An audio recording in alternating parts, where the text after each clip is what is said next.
என்ன பொழப்பு இது? நம்ம வாழ்க்கை எதை நோக்கி பயணமா போய்கிட்டு இருக்குன்னே தெரியலையே.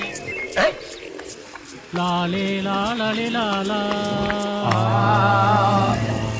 லாலே லாலே லாலா. Hi hello friends, welcome back. நம்ம வந்து இன்றைக்கி என்ன படத்துக்கு வந்திருக்கோம் அப்படின்னு பார்த்தோன்னா ப்ளூ ஸ்டார் படத்துக்கு வந்திருக்கோம். எங்கே இருக்குன்னு பார்த்தீங்கன்னா தேட்டரில் தாங்க இருக்கும். ஸோ தேட்டரோட செட்டப் எப்படி இருக்குன்னு பாருங்கள் பேக்ரவுண்டில். ஸோ நம்ம உள்ளே வந்துட்டோம். நம்ம ஊர் தேட்டர் வந்து இப்படி தான் இருக்கும். இந்த தேட்டரில் தான் நம்ம ப்ளூ ஸ்டார் வந்து படம் பார்க்க போகிறோம். ஸோ நம்ம உள்ளே போகலாம். உள்ளே போகிற வழி பாருங்கள், பாலாடின ப்ளூ பாருங்கள், இதுதான் உள்ளே போகிற வழி. ஸோ நம்ம பால்கனி வந்து டிக்கெட் எடுத்துருக்கோம். ஸோ உள்ளே போகிறோம். இது என்ன பிரமாதம்? இது விட பெசலைட் ஒண்ணு இருக்கு. என்ன இவ்வளோ ஆகிட்டா இருக்கு? ஏதோ அந்த இடத்துல இருக்க மாதிரி இருக்கு. என்னென்ன சொல்றான் பாருங்க. கம்பி கட்டுற கதையெல்லாம் எடுத்து போடுறாங்க.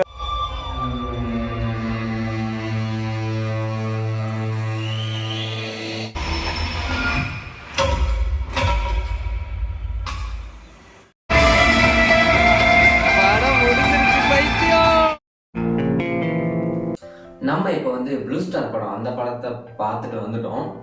அந்த படம் வந்து எப்படி இருந்துச்சு, என்ன மாதிரி ஒரு படமாக இருந்துச்சு அப்படின்றதான் வந்து இந்த வீடியோவில் பார்க்க போகிறோம். முழுக்க கிரிக்கெட் சம்மந்தமான படம். கிரிக்கெட் வந்து நிறையா விளையாடுறவங்களுக்கு கண்டிப்பாக அந்த படம் பிடிக்கும்.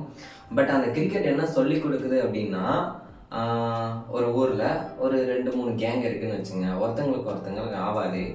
ஆனால் அந்த கேங் வந்து வெளியில் ஒரு இடத்துக்கு போகும்போது அந்த 4 கேங்குமே அந்த ஊர் கேங்க்கு ஆகாத போயிடும். ஸோ அந்த மாதிரி தான் அரசியல் சொல்லலாம், ஜாதி என்றும் சொல்லலாம், மதம் என்றும் சொல்லலாம், இல்லை எப்படி சொல்கிறது,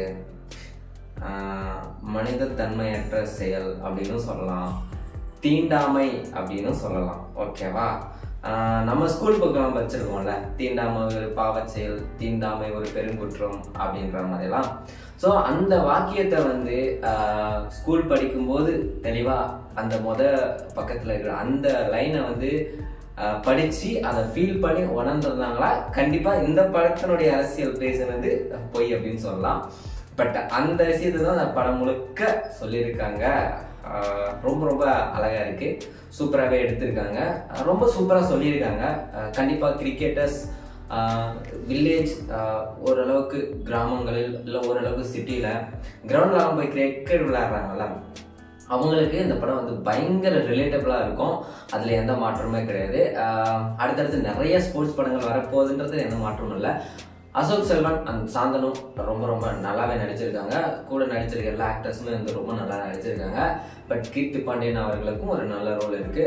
ஒரு பொண்ணுன்னா இப்படி தான் இருக்கணும் அப்படி இல்லாமல் அவங்க ரோல் வந்து எனக்கு ரொம்ப பிடிச்சிருக்கு. அவங்க அசோக் கீர்த்தி அவங்க பேர் வந்து ரொம்ப நல்லா இருந்துச்சு. சாந்தனுக்கு பேர் இல்லாதது ரொம்ப நல்ல விஷயம். ஏன்னா வந்து 2 ஹீரோ இருந்தால் ஒருத்தவங்க இப்படின்னா அடுத்தவங்களுக்கு அதே மாதிரி ஒரு லைஃப் ஸ்டைல் கொடுக்கணும் அப்படின்னு இல்லாமல் ரொம்ப அழகாக வந்து ரைட்டிங் ப்ராசஸில் செம்மையாக எழுதியிருக்காங்க. பட் எடிட்டிங் செம்மையாக பண்ணியிருக்காங்க. இந்த கிரிக்கெட் பிளேஸில் எடிட்டிங் ரொம்ப நல்லா இருந்தது, கொஞ்சம் ராவாக இருந்தது. பட் நல்ல படம். படம் முழுக்க என்ன சொல்ல வருது அப்படின்னு பார்த்தோம்னா, இங்கே எல்லாரும் சமம், நீ பெரிய ஆளு நான் பெரிய ஆளு அந்த மாதிரிலாம் எதுவும் கிடையாது அப்படின்னு ஒரு கூட்டம் நினச்சிக்கிட்டு இருக்கு அப்படின்றத இந்த படம் சொல்ல வருது. அதுதான் சொல்கிறேன், அந்த பக்கத்தில் இருக்கிற அந்த ஸ்கூல் புக்கில் இருக்கிறது ஒழுங்காக படிச்சிருந்தாங்களா அவங்க மண்டைக்குள்ளே இந்த மாதிரி விஷயங்களெல்லாம் வந்து ஓடாது.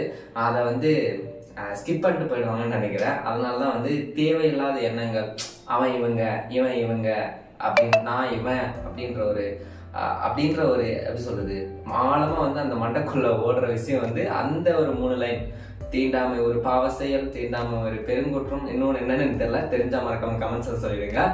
ஸோ இந்த மாதிரி விஷயங்கள் வந்து இல்லாமல் இருந்தால் நல்லாயிருக்கும். சரி, ஓகே, ஃபைன். படம் ஓவராலாக வந்து நல்லா இருந்தது. ஆனால் எனக்கு வந்து இன்னும் கொஞ்சம் பெட்டராக பண்ணியிருக்கலாமே அப்படின்ற ஒரு ஃபீல் இருந்தது. ஏன்னா அங்கங்கே சில சீன்ஸ் எல்லாம் வந்து நல்லா இல்லை அப்படின்னு நான் சொல்ல வரல, பட்டு ரியலிஸ்டிக்காக இருந்துச்சு. ஆனால் என்டர்டெய்னிங்காக வந்து எல்லாருக்குமே இந்த படம் பிடிச்சிருமான்னு கேட்டால் ஒரு 50-50ன்னு வச்சுக்கலாம். 100% எனக்கு பிடிச்சிருக்கு அப்படின்னு சொல்ல மாட்டாங்க.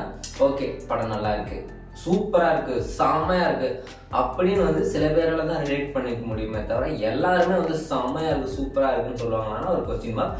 அந்த மாதிரி விஷயங்கள் இன்னும் கொஞ்சம் நல்லாவே எடுத்துருக்கலாம். பட் இது நல்லா எடுத்துருக்கலாம், அது நல்லா எடுத்துருக்கலாம்னு எனக்கு சொல்ல தெரில. பட் இன்னும் கொஞ்சம் பெட்டராக இருந்திருந்தா இன்னும் சூப்பராக இருந்திருக்குன்னு தான் சொல்ல வரேன். அவ்வளோ இந்த வீடியோவில் அடுத்த ஒரு மூவி நம்ம ட்ராவல் போனோம்னா கண்டிப்பாக பார்க்கலாம். இந்த மூவியோட ட்ராவல் வந்து ரொம்ப சூப்பராகவே இருந்துச்சு அப்படின்னு தான் சொல்லணும். அடுத்த ஒரு இன்ட்ரெஸ்டிங்கான வீடியோ பார்க்கலாம். Tata bye bye, see you. மறக்காம சப்ஸ்கிரைப் பண்ணிடுங்க. Yeah.